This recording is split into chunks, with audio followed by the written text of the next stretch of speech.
Welcome to the Michigan Man Podcast on Wolverine Sports Radio, a member of the V-Sporto Network, and in partnership with SB Nation's Maize and Brew, for Wolverine fans from coast to coast. Go Blue, and welcome to the show. I'm your host, Mike Fitzpatrick. With us on our Game Day segment this week, in just a moment, will be Isaiah Hole from WolverinesWire. First, a few of my thoughts to get us started as we begin this new month of July. As I mentioned during the last show, I was hoping to do a Michigan Man Extra last week with Shemi Schembechler to discuss the Dr. Anderson situation. Shemi decided he wants to stay away from the media for a few months, but he will join us at a later date with his thoughts, and I will give you a heads up when that happens. July is a month that will start out slow, but at the end of the month, Big Ten Media Days will take place, and the hype for the coming season will begin in earnest.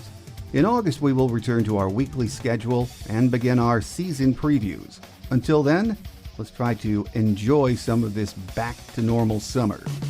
My guest today says he has no answers for what the University of Michigan will or will not do when it comes to the Dr. Anderson abuse claims. Michigan alums and fans and former players have very divided thoughts on what should happen next too. On today's Game Day segment, Isaiah Hole from WolverinesWire joins us with his thoughts on that and much more here on this week's edition of The Michigan Man, so stay with us.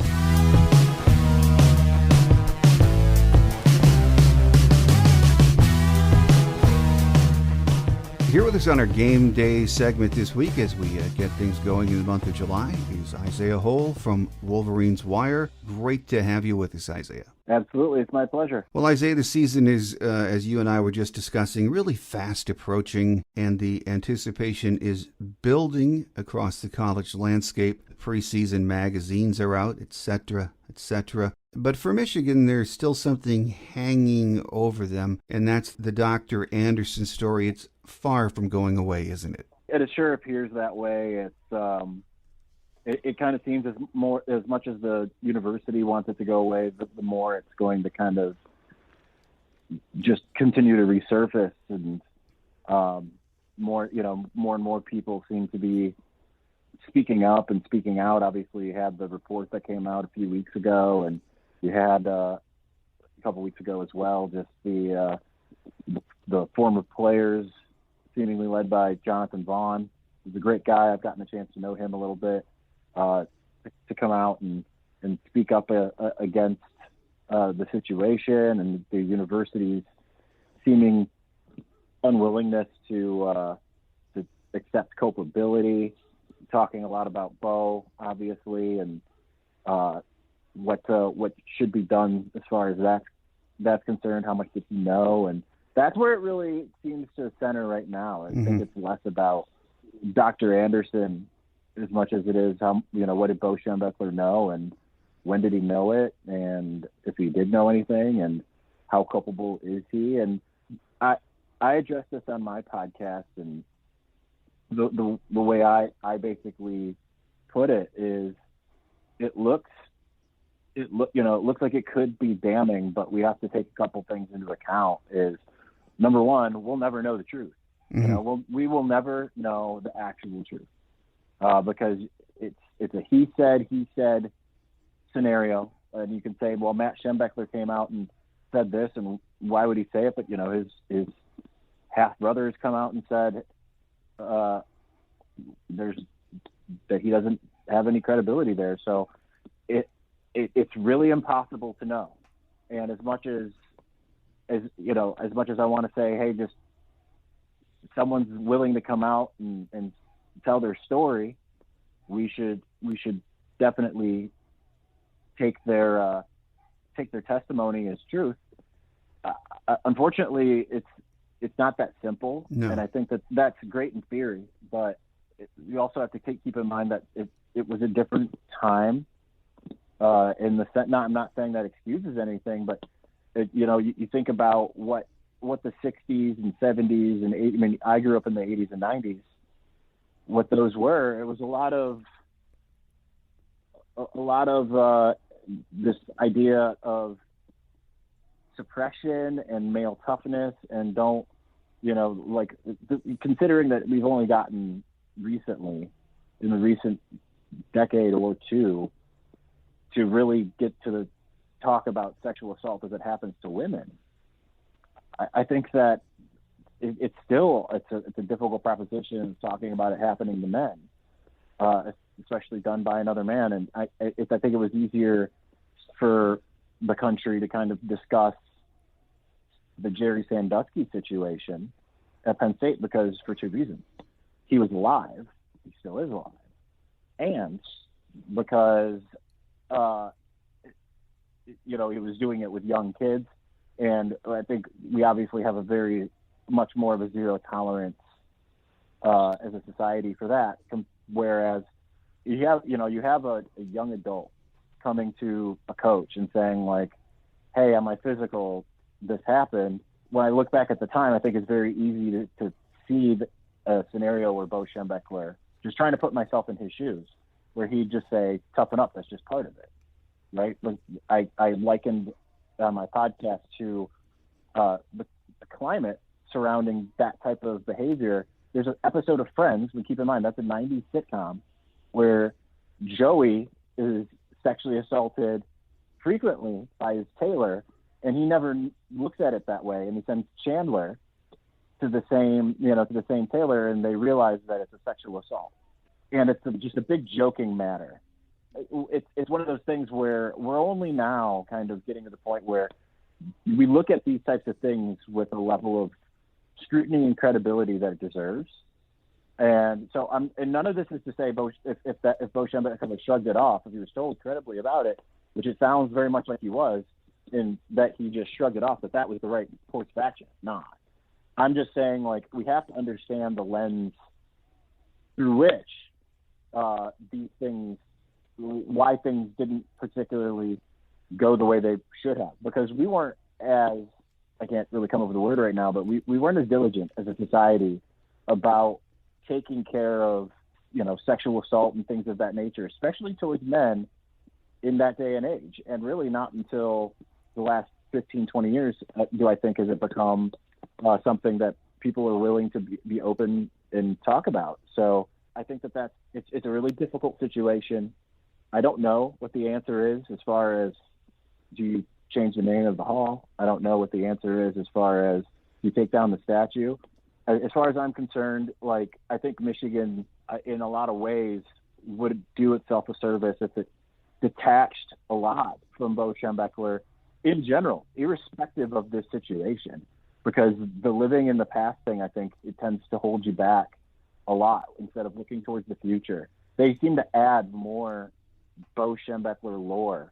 So there's only the last couple of years that you've had the team banner, which goes up over the student section, accompanied with a video with the speech. That's really new. That only started, like, 2-3 seasons ago. Right. And to me, I kind of cringe at that, honestly. It's like, because the more you deify anyone, it's harder to move forward. I think that, that was kind of a similar situation with Paterno at Penn State. And I think that you have to kind of, revere to some degree. And there's also a revere at your own risk kind of scenario that happens now in society. And, there's a lot of going back and trying to see what our heroes may have done wrong. And I think that's a really, I think that exercise of historically understanding exactly who and what a person is worthwhile. I think it's also, it's a difficult proposition, because we're always looking at what things were through the lens of now. And that's just not how things, the society changes, culture changes, and, you hope for the better, and it seems like it's for the better, but, it's really long-winded, but it's one of those things where I'm basically saying I don't know what to do. If people are more comfortable changing the name, taking down the statue, one or the other, or both, or leaving them up, that's any of those is fine to me, honestly. But it's really difficult to really know what happened for sure. And It's because all parties involved that are on the negative side have passed away and have been long gone. So it's one of those things where you take it into account and you try to make amends as best as you can. But when the offending parties are long deceased, it's really difficult to get really truly to the bottom of anything or everything. Exactly. And I think both sides, everyone involved, want the right outcome, want justice, if you will. But I guess the question that will never go away is, how do you achieve that so many years removed from that time period, Isaiah? Well, I think that's up to the university to make amends, and obviously that's why they're in litigation, and they're it's the same reason why you're not going to hear, like, people want to say, like, well, why is the university not just openly apologetic, and why are they stonewalling? It's got to go through the legal process. If the university comes out, and I'm not a lawyer, but it's my assumption that if the university comes out and says, this happened, oh my God, we're so sorry, we're so wrong, then they're opening themselves up to just basically saying, take all of our money completely. And I think that it has to go through the process, and then I do think that, like, some kind of financial compensation is absolutely, it should happen, but you got to wait till the process is gone through and it's over with. Like, guilty parties aren't, because the university is complicit, of course, and they're the ones that are have to foot the bill in order to make kind of justice as much as you can, because I don't think anyone living necessarily had any complicity, and unless if they find anyone did, then they should be in jail. But it's Dr. Anderson was the one who, that's the other thing I didn't mention. We talk about Bo. What did he know? Did he stop it? All of that kind of stuff. Regardless, it wasn't. If Bo could have done something, which it sounds like, if all of the reports are 100% true, which again we don't know, then it's absolutely abhorrent, because he could have stopped something, and could have stopped it. Hundreds of his own players from getting abused, but who was the person doing the abusing? It was Dr. Anderson. So it really is up to him. And I have a hard time believing that Bo. This isn't me saying, like, deifying Bo or anything, but from everything that I've known about Bo, I never met him or anything, but just read about him and everything. I have a hard time believing that he heard that his players were being abused and just was like, oh well, winning is more important. You know what I mean? Like, exactly. That part doesn't really add up to me, just from a personal standpoint. But we have to, I feel like that's an issue in our culture where we want to put blame on a bunch of different people a lot of the time. But the person to blame for this is Dr. Anderson. Regardless of what Bo Schembechler did or didn't do, Dr. Anderson is the one who's to blame. I feel like we take our eye off the ball a little bit when we start trying to find other tertiary people.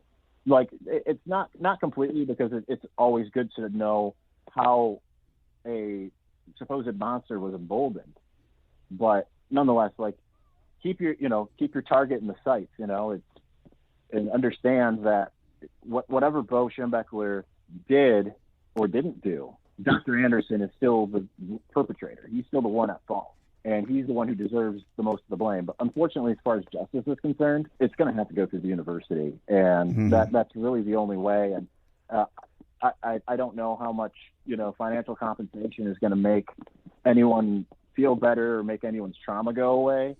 But the university should certainly, there should be a psychological component, as far as definitely some kind of fund, in my eyes, towards helping the mental health of anyone who was abused. I think that would be really a great step. Overall, I think mental health should be destigmatized in this country. People, they have it, everyone has mental health issues from time to time, and It's one of those things that people don't talk about enough. I think that would be one of those things that would, if university could get on the forefront of saying, like, all right, we are going to take all of this seriously. We're going to pay the people who are involved, the victims, and we're going to also make sure that their minds are right after all of this and help them understand, help make sure that they're okay from a mental standpoint. I think that would go a long way. Well, we'll all watch and see how this story develops in the coming weeks and months. As we've said, it's very complicated and far from over, so stay tuned. In the meantime, let's shift gears for now and talk about Jim Harbaugh and his team, season right around the corner. You know, starting with the staff changes made in the off-season, do you like the additions Jim made, or are you just going to wait and see what the results are on the field? A little bit of column A, a little bit of column B. I think some changes needed to be made. I've said this a lot on my podcast, but I've never put it in writing, and I'll never put it in writing, to be honest, because I don't have a paywall, and it's not the type of thing I want. It's one of those things I don't mind if people circulate it word of mouth. I did not want a target on my back. They needed to move on from Don Brown. His defense has long been predictable. It wasn't an issue when Michigan's defense was experienced and uber talented, except for against Ohio State. That is why I'm really simplifying things here, like saying it's predictable. There's a lot of different elements that went into that. But that is why Michigan looked like world beaters, especially defensively in 2018, and then go into Columbus and look like they've never played defense before, ever. There was an element of predictability to the point where Ohio State knew exactly what Michigan was running every play and knew how to, if for whatever reason there was any confusion or Michigan was showing a new look, they knew how to make Michigan tell them what they were doing by motioning a tight end. And that started in 2018. In 2019, other teams started catching on a little bit. Ohio State very clearly still utilized the same methods. In 2020, everybody knew, pretty much. Mm-hmm. It was, you look at, like, maybe not everybody, because, like, Minnesota clearly didn't. But you look even at the Rutgers game, and, you know, I keep in mind, I'm in the press box for the first time in my life as far as for a season. I'm usually down on the field, and I'm watching what Michigan's doing, and, you know, in a way that I usually don't get to, and by having the overhead view, and you just watch, like, other teams do exactly what Ohio State did, motion their tight ends, or like Michigan would show blitz and move out of it and whatever. Like, whatever Michigan was doing, like the Rutgers even very clearly knew where the pressure was coming from. Wisconsin, there's a big reason why Wisconsin was able to really exploit Michigan's defense, and it was very, like, with that idea in mind, just watching that game live from the press box, it was so unbelievably evident to me that Wisconsin had the full idea of what Michigan was doing on every play, and that's why they were able to just constantly exploit the Wolverines over and over and over and over again. Youth and inexperience certainly does not help matters in that. Like, it's different a little bit when you have a lot of experience, and, you know, Michigan still sent a fair share of guys to the NFL this past draft, but it wasn't as, it's still, like, from top to bottom, the defense wasn't as stout, of course. Numerically, we know that, but personnel-wise, it very much wasn't the kind of loaded defense like we're used to seeing. So I think a change was absolutely necessary. I thought that it probably was necessary after 2019. I just think in general, you lose to Ohio State the way they did 2 years in a row. You can excuse it for 1 year, but you can't excuse it for the next. And so that said, while they needed to move on, I'm curious to see what it looks like with the guys that they picked up and brought in. On paper, I think it's pretty good. And I know a lot of people like to look at, like, Mike McDonald and say, well, he's a first-time coordinator and that's an issue and whatever. But that might be an issue more on the college level when you're doing it by, elevating another guy in college. in the NFL, I mean, you see it every offseason. I mean, heck, and I say this on my podcast all the time, the Detroit Lions, and I know they're not exactly the the barometer that we should use to NFL success. Yeah. But, I mean, they just took a position coach who had never been a head coach before. It was a tight ends coach down in New Orleans. I mean, yeah, he had an interim stay as a head coach with Miami, but they just made him the head coach. But you see it all the time where position coaches become coordinators in the NFL, and that no one ever bats an eye. Honestly, I don't think that anyone really bats an eye about it except for people in and around Ann Arbor, because everyone's just kind of wanting Michigan to win and win big, and we haven't really seen that in a very, very long time. So I think that any move where you're not bringing in an experienced guy is going to raise some eyebrows. But I think that you look at Ohio State, they went and picked up Jeff Hafley a couple of years ago to co-coordinate the defense with Greg Madison. Granted, they brought an experienced defensive coordinator in Greg Madison, of course, but Hafley's the guy who gets all the credit. And I think he was cornerbacks coach with San Francisco or something like that. And look at how well that worked out. So, now Hafley's the head coach at Boston College. So I think that it's an interesting move. I think this idea of running a multiple NFL style defense is also that's more predicated on a 3-4 front is also a really interesting move.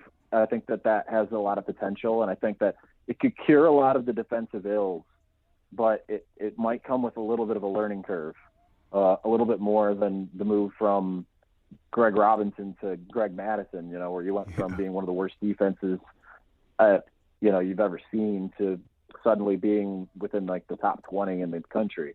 I don't think that Michigan's necessarily going to make that kind of jump. I think it has the possibility of being respectable, and I think it certainly, if you get really good athletes, and Michigan's got the personnel. I know the cupboard doesn't look quite as stocked as it has in recent years, but they have a lot of really good players still on defense, kind of top to bottom, and I think it's kind of crazy. And in a way, I also feel the same, where it's pretty much none of these guys are proven playmakers outside of Aiden Hutchinson, but simultaneously, you still have a defense full of 4 stars with a couple of 5 stars in there, and Daxton Hill and Chris Hinton. And I think that it's top to bottom, basically 4 stars. So a couple 3 stars in there, but those are negated by the 5 stars. So I think that the pieces that they brought in, especially on the defensive side of the ball, are really interesting. On offense, I'm a little bit more skeptical about letting go of Ed Warner, because his track record preceded his time in Ann Arbor and then continued in Ann Arbor, where Michigan's hasn't had that amazing offensive line in seemingly a decade, pretty much, and suddenly had all 5 guys get drafted from one particular year. In 2 years' time, but still, I think that's such a huge credit to him, and that to me is really curious. That said, Ed Warner, he ended up at Florida Atlantic, and the other coach that I thought Michigan should have kept, which is Mike Zordich, ended up at Central Michigan. So, regardless of track record, clearly the college football landscape didn't value them very highly either. So to me, that might tell the story. I really like Mike Hart, obviously. He has a great track record, and I think he can elevate the running backs. I really like moving Jay Harbaugh back to tight ends. People want to talk about nepotism and things when it comes to Jay, but people act like Jake Butt was for sure going to be a Mackey Award winner. And before Jim Harbaugh arrived, there was no way of really looking at what Jake Butt had did in his first 2 years and really projecting he'd become the best tight end of the country. So big credit to Jay Harbaugh for that. He clearly knows what he's doing with tight ends. So I like moving him back there. Ron Bellamy is a guy that I have a great relationship with due to his time at West Bloomfield, and also started to get to know him because of the documentary that I started and will never finish, and I think someone else is finishing for him, Go Blog, but that's neither here nor there. Then you look at some of the other guys. It's disappointing that Maurice Linguist moved on, but people say things about Jim Harbaugh's hires, and I mean, he picked an up and coming guy that was so up and coming he didn't even last a full spring before getting a job promotion. Right. And I think Steve Clinkscale is the real deal, and I think that he might be a better fit anyway over Linguist. As excited as I was about Linguist, don't know much about George Hillel. I mean, obviously he was another Georgia guy who was kind of rising to the ranks, Colorado State and Maryland. I think it's really ironic that Maryland stole a Michigan linebacker in Brandon Jennings. He was a former commit, but then Michigan steals his position coach. Yeah. I think that's a piece of irony that is going to be fun come Maryland week. Matt Weiss, by all accounts, was a rising star in the NFL, overseeing the run game for Baltimore, for absolutely prolific run game, and working a lot with the quarterback run. I think that's going to really help out Michigan on the offensive side. So it's a lot of question marks, trying to figure out just how good it's going to be. But the thing that is not a question, even though it hasn't necessarily paid immediate dividends, and I know people are impatient, but it's recruiting. It's going to pay dividends, because it's one of those things where Michigan, ever since Jim Harbaugh arrived, and even before he did, usually only had in the coaching staff of 9 or 10, depending on the year, had maybe 3 ace recruiters, and then the rest were just kind of there, And now they have every single guy can recruit. That is modern college football. That is what they've long needed, because that's what Ohio State and Alabama, they've been that for a very long time, where any single guy can go out there and sell somebody. And Michigan's sorely lacked that. And so I think that will help bolster everything. Even if they're going to have to do something in 2021 in order to keep their jobs, of course. But assuming they're able to get past 2021 into 2022, and especially if they're able to get to 2023, then I think it will all work out very well, because it's kind of like a Fab Five, or even just like Juwan Howard right now type situation, where you're bringing in guys that are just so good. It's all, the coaching part, you want to develop them, and that's really important, especially because we've seen a lot of 5-stars come through here and not be the be all end all you hope they are. But ultimately, I mean, if you're able to get some really high level talent, some high end 4-stars and 5-stars across the board, then your job of coaching just got a lot easier. So I think that will eventually pay off. It might not pay off immediately, because we're coming out of a pandemic. We just had our first month where recruits could visit, in over a year. So it's not exactly, and got name, image, likeness here starting as well. So it's not exactly the same situation as it was, even a year ago. But I think that is the most important part of these new hires, is the fact that they can all recruit. Well, and we can't wait to see how that new young staff works out down the road. It might take a cycle, but it'll be interesting to see. We're getting the show out here early in July, first few days of July, Isaiah. And, as always, at this time of the year, everyone is optimistic across the college football landscape. And I think we're even, a lot of us, ready to say, okay, last year was bad. It happened. It's a fresh start, though. It's time to rock on. And when you look at the offensive side of the football, I think there's a lot to be excited about, a lot of questions, no doubt about it. But McNamara was named the starter after spring practice by Coach Weiss, sort of. I'm not sure if that's really the deal. Sounded like it was. But J.J. McCarthy finished strong, according to all accounts. But whoever takes the snaps, I think we all agree, it's time for Jim Harbaugh to develop one of his own quarterbacks, isn't it? I don't really care if he develops one of his own quarterbacks, to be honest, because you look at college football, and especially this is about to become way more true with the one-time transfer rule. Look at Oklahoma. Like, no one rips on Lincoln Riley or Bob Stoops, kind of his tail end of his career, and says, why can't he develop his own quarterback? Like every quarterback that comes through Oklahoma usually started someplace else. So and no one has a problem with that. Michigan gets special attention as far as that's concerned. And with that in mind, I would not be surprised if Alan Bowman won the job for Michigan. Well, he comes to campus as easily the most experienced quarterback on the roster. He's got just over 2 years of starting experience. He's thrown for 5,260 yards, got 33 touchdowns to 17 interceptions. He's had a game where he's thrown for 600 yards. It's in the pass-happy offense, which was the air raid. Speaking to someone close to the Michigan side of things, they had told me that he's a bit undeveloped despite his experience, that his mechanics reminded them of Phillip Rivers. I'm not going to complain if Michigan has Phillip Rivers, obviously. Yeah. But I think that I really would not be surprised. Because how much has Cade played, really? He came in for some mop-up duty at the very end, didn't complete a pass against Minnesota.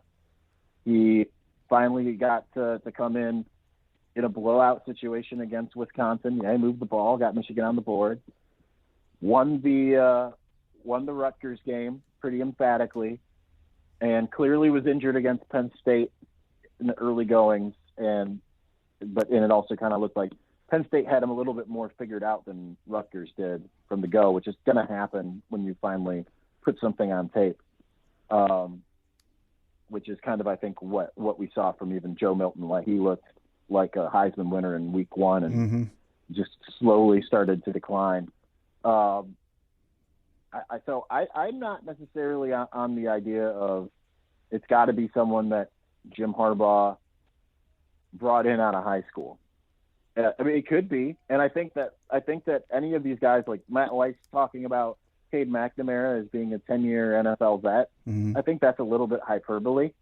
I know he's worked with quarterbacks and whatever, but I don't think he's going to come out and say, Cade McNamara, MVP of our spring game, lots of work to do.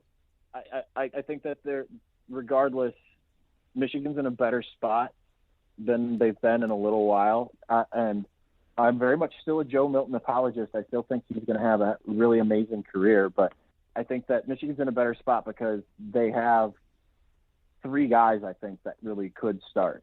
You hope McNamara is 2 years away because he's not Trevor Lawrence, as much as Michigan fans sometimes don't want to will his popularity into being Trevor Lawrence. But I think he's probably 1-2 years away. And so to me, it's kind of, let's see if McNamara and Alan Bowman can have a little bit of a showdown and J.J. McCarthy can make things interesting. I think that's the best thing you can hope for because I don't feel like Michigan's had really any real legit quarterback battle since Jim Harbaugh's been here. Because I think Shane Morris was a 5-star and everything, but once Harbaugh decided he was going to go out and bring in Jake Rudock, to me, that was a done deal. It was going to be Jake Rudock right out the gates. He wasn't transferring for 1 year to sit on the bench. And after that, it was a lot of people don't realize. And this is Steve Lorenz's intel from when we were at 24/7 together. But he was writing about Wilton Speight winning the job in spring ball in 2016. And everyone was still saying it's going to be John O'Korn all the way up until the day before the game, listening to Sirius XM and driving around. And they're like, hearing some of the talking heads, granted from a national perspective, but they're like, I'd be really shocked if it's not John O'Korn under center against Hawaii. Well, that wasn't going to be the case. So I don't, and the same kind of thing happened the next year, 2017. Is make it up. It's like, oh yeah, there's really a three-way battle between Spate, John O'Korn, and Brandon Peters. And I remember talking to some people inside of, close to the Michigan side after a game, and they're like, Jim's really doing some of his quarterbacks a disservice, because a lot of people think that Brandon Peters is way more ready, number one, to come in and be that guy, and think that that there's all this competition between Wilton, John, and Brandon is really close. It's not. And the next year it was Shea Patterson. The next 2 years, there's no question that it was Shea Patterson's job. And so this last year was really the only time that we saw the result of a battle, and it seemed like, in a way, it was won by default, in the sense that the competition left before the season in Dylan McCaffrey. So it's I think this is the one year that we can look at the quarterback situation and say they at least have three guys who are capable of going in and hitting their targets and winning games. Whereas before, it just seemed like they had a guy. And if something happened to that guy, God forbid, Michigan was in a world of hurt.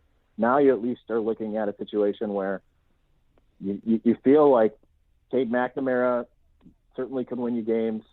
You feel like J.J. McCarthy might be some time away, but definitely has the capability of not just winning you games, but being a really big-time player. And then Alan Bowman has won games and has had a really nice showing in his 2.5 years at Texas Tech. And I think that this quarterback room is really intriguing for that. I didn't even mention Dan Villari, who Harbaugh says is going to get used in a Taysom Hill type way here and there. So I'm curious to see if that works, or if it's more of the Pep cat, or the Haskins cat, where it's like, what, please stop this, like everyone knows what you're doing. Yeah, I think it is nice to have, it looks like, some talented options at quarterback. And then in the running back room, Mike Hart has maybe more talent and depth and different kinds of backs than we've had to work with in many years. And then our wide receiving core, we have some speed. We need some guys to step up. And I know people are worried a little bit about the offensive line. I'm not so much. I think that could be maybe a surprise for us. But in the end, do you think Josh Gaddis now has more of the pieces he needs to run the offense he really wants? Absolutely. And I mean, it starts with the quarterback, of course, but I think that it starts with the running back situation. And well, granted, let me take a step back.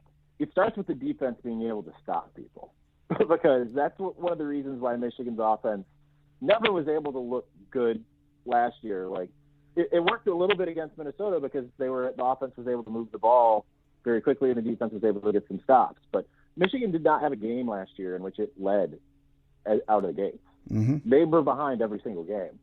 And, some of these games, they were just letting the teams score on the first couple drives, and the offense suddenly has to get out of it what it wanted to do, and that becomes an issue. So it starts with the defense holding up its end of the bargain. If it's able to do that, then hopefully we'll be able to see them run the ball, because I was upset only for one reason, that Zach Charbonnet transferred.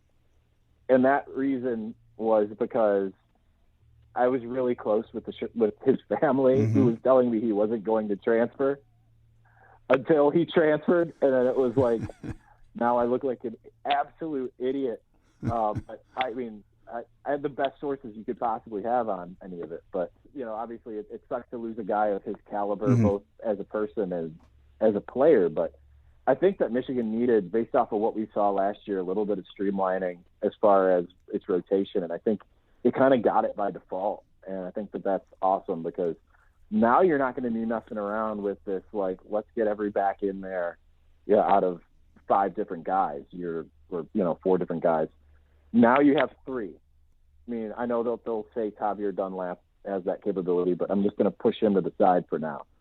You really have 3, and that's what you need. And that's what we've seen them capable of utilizing, is 3 backs. Even Josh Gaddis did a really good job in 2019 and in having co-starters with Haskins and Charbonnet, and having True Wilson be that third guy.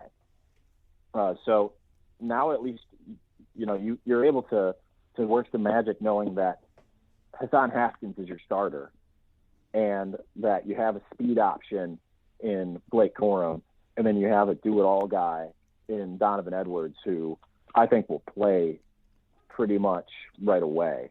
I think that I remember talking to my roommate, Matt Leach, son of Rick Leach, about this, and he said if Donovan Edwards is getting major playing time right out the gate, something's gone wrong. And I'm like, number one, no. Harbaugh always likes to get his freshmen back in, if they're capable. Chris Evans in 2016, Blake Corum last year. That having a freshman back in is not sign of its doom. I mean, Zach Charbonnet 2 years ago. But I had been told that Ohio State particularly was trying to bring in Donovan Edwards under the guys that they truly believed. This wasn't just their pitch. They truly believed that he was the second coming and possibly better version of J.K. Dobbins. Now, if that doesn't happen in Ann Arbor, we know who we can blame, the coaching staff, because Donovan Edwards has that capability. Or we can at least say maybe, just maybe, the coaching staff in Ann Arbor is not as good as the one in Columbus, which I think obviously they've got a track record down there. But nonetheless, you've got those guys. Then you look at the wide receivers, and it's really pretty much the same, except for you lose a little luster without Xavier Worthy coming in. But when it was National Signing Day and Jim Harbaugh did his podcast with John Jansen, it wasn't Xavier Worthy that he kept on raving about. It was Andrell Anthony. He just kept on going on and on. He said Andrell was his favorite recruit in the entire class. Mm-hmm. And that was before he had reported and all of that stuff. So I was able to continue I can openly say that I talked to Andrell after that, and he's like, that is awesome, because he always told me that, and I thought he was just telling me that to get me to sign. I think that you've got a lot of guys. Ronnie Bell, I think, should be in the same conversation. Is that the way that people talk about Chris Olave? Touchdowns aside, as far as catches, yards per catch, and yards, he's right there with Chris Olave. The only thing that really differentiates the two is Olave gets a ton of touchdowns for Ohio State, and Ronnie Bell, for whatever reason, is allergic to the end zone. Yeah. So that's pretty much the only difference. Then you've got, obviously, Cornelius Johnson really kind of started looking like a little bit of like what Nico Collins looked like in his sophomore year. So I think there's a lot of reason to really feel cautiously optimistic. You got this Dalen Baldwin kid who I talked to last week or the week before. And, he's really impressive. He was one of the hottest wide receivers on the market in the transfer portal. Had an Ohio State offer that kind of kicked off his recruitment in a way. But the SWAC Newcomer of the Year, having played for Jackson State under Deion Sanders, mm-hmm. Grew up an Ohio State fan, but is coming to play for Michigan. So, but he's another guy that you can put out on the edge, and I know that's something that Michigan wanted, because just looking at the way they were recruiting wide receiver in 2022, they made some offers eventually to some of the smaller shiftier types, but they were looking, especially earlier, to get some of the, the bigger body type guys. So they're not, even with speed and space, they're not going away from having those big possession receivers. You hope Mike Sainristil has kind of figured out whatever has been plaguing him, because, he was just the talk of spring ball in 2019, as if like he was the best thing to come to Ann Arbor. And he and Eric All just both have had the same issues with drops and mental mistakes. And it's like everything we heard about them throughout their early enrollee periods was they catch everything. And then we see them in games the last 2 years, and they catch nothing. So, I think the good thing is they always say you can't do it on Main Street if you can't do it on State Street. Well, we know they're doing it on State Street. So that's a start, right? You just got to let it translate. And you hope that works forward. And I'm really still excited about some of the other guys and Roman Wilson and AJ Henning. I think that no one really talks about him, and he's another really versatile piece that can be really good. And it's still not quite as loaded top to bottom as you'd hope, in the sense of you want just a couple more guys in there, but I think it's still really good. Tight end room, I think, is going to be all right with Eric All and Luke Shoemaker, and you got the other guys, Matthew Hibner, and bringing in Louis Hansen. I agree with you on the offensive line in that I don't know why people kind of have been down on it. I thought that they did really good last year, considering that it was constantly makeshift due to injuries. Yeah. I mean, Ryan Hayes and Jalen Mayfield were injured in week 2, and then it was just a revolving cast for the rest of the year. And they still led the Big Ten in the least amount of sacks allowed and the least amount of tackles for loss allowed. A couple less games in some teams, but tackles for loss allowed in particular. And I know Michigan wasn't running the ball as much in a lot of these games.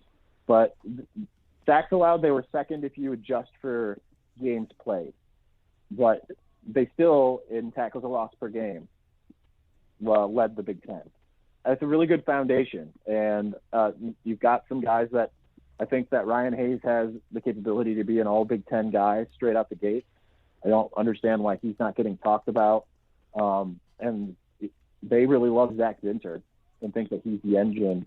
And I think that there's just so many guys. It's one of those situations, kind of like the running backs room, where it's hard to necessarily say for sure who's going to be the best, or who's going to get the most time, because you wonder, is Chuck Filiaga in his 5th year? Is he even going to start?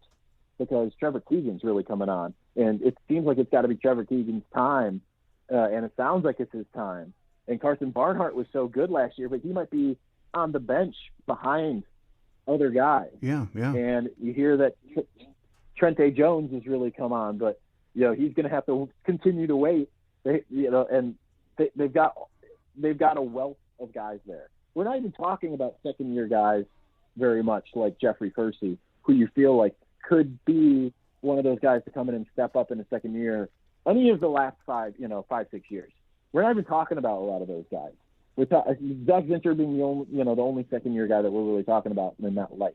So they have so many different guys and most of them 4 stars, and the ones that aren't are kind of like those high-level 3 stars that kind of were in under-recruited areas that have the physical gifts that you absolutely need.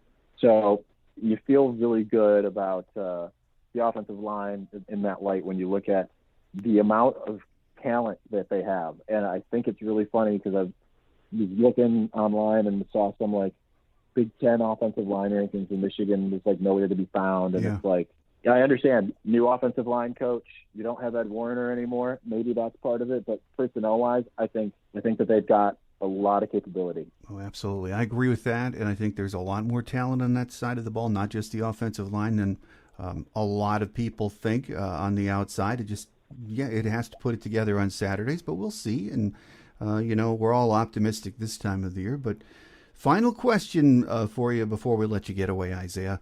The Big Ten has really some very good teams this year, especially in the East. But right now, when you look at the landscape, is there anyone out there, whether it's in the East or the West, that can slow down that Ohio State juggernaut? I think that's a tough proposition.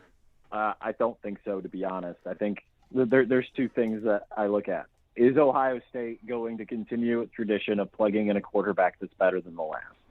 At some point, it's got to end. And I kind of feel like if it's C.J. Stroud or Kyle McCord or whoever, I have a hard time believing that they will be as good or better than Justin Fields. Yeah, right. But I feel like I say that every time they have a new starting quarterback. And I'm like, there's no way Justin Fields is going to be better than Dwayne Haskins, right?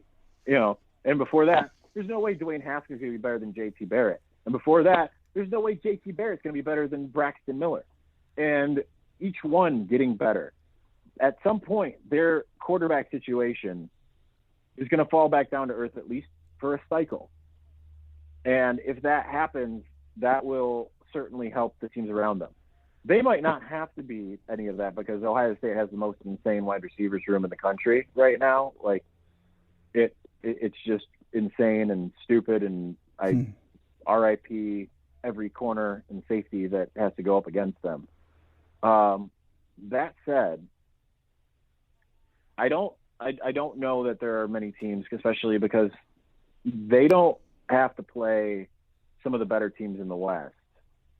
So, I mean, they open up at Minnesota, and Minnesota I don't think is going to be very good. No.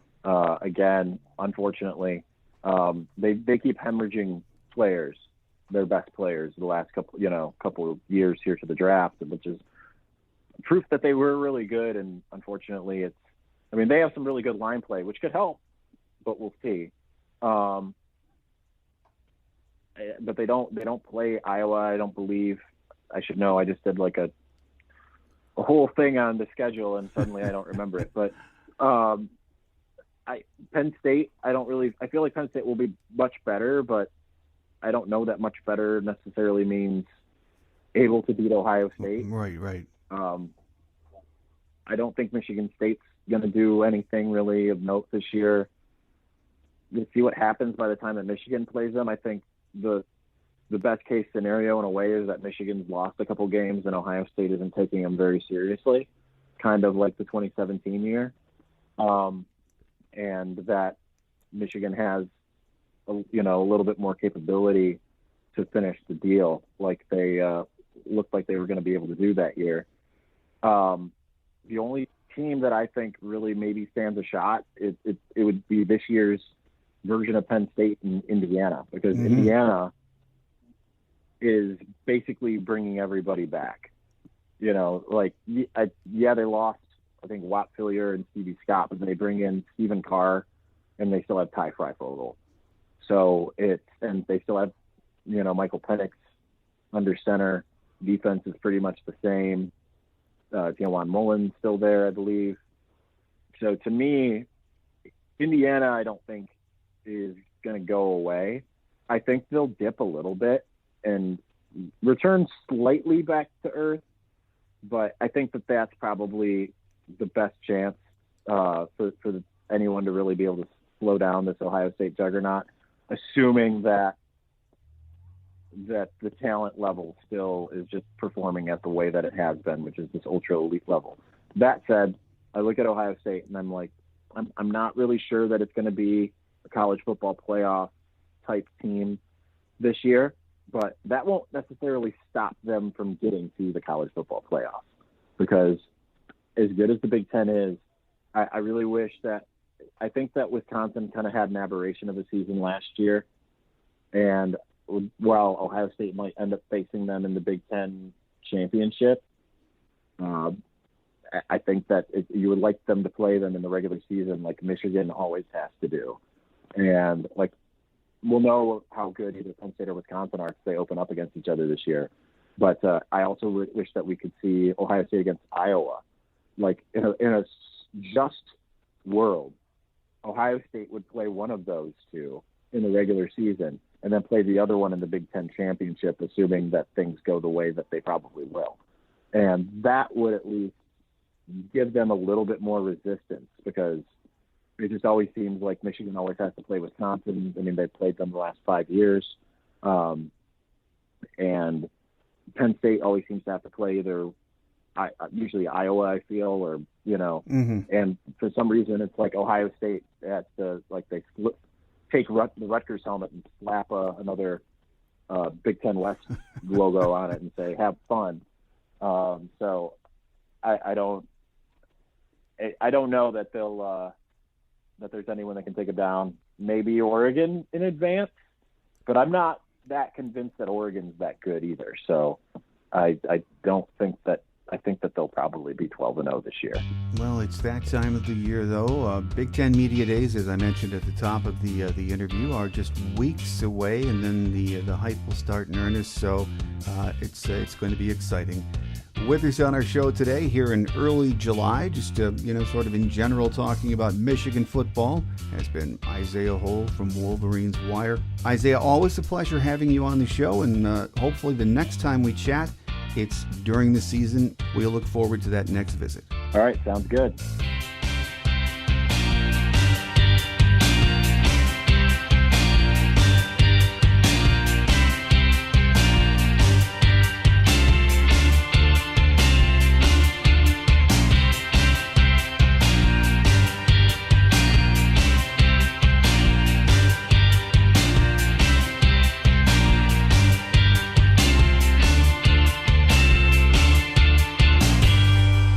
On Quick Hits today, not much news to share with you as we begin a new month. The athletic department did announce this week that all athletes must have their vaccines by the end of the month, their COVID-19 vaccines. I'm sure there will be some athletes who will resist, but this seems to be the requirement for just about all schools across the country. Our next show is scheduled for July 14th. Then we'll take a couple of weeks vacation and return in August on our weekly program schedule and begin the season previews. So enjoy this return to an almost normal summer and get ready for an August filled with previews and the anticipation of a full season with the stadium packed, we hope, knock on wood. I'm your host, Mike Fitzpatrick. Have a great Wolverine week, everyone. Until we meet again, take care, and as always, go Blue. Thanks for joining us today on The Michigan Man, here on Wolverine Sports Radio, a member of the V Sporto Network, and in partnership with SB Nation's Maize and Brew. Our listener lines are open 24/7 for your calls at 313-263-4842. That's 313-263-4842. Or email us at themichiganmanpodcast@yahoo.com. That's themichiganmanpodcast@yahoo.com. The Michigan Man Podcast is produced at the studios of Robin Lynn Productions, Allen Park, Michigan, and is not affiliated with the University of Michigan. Go Blue!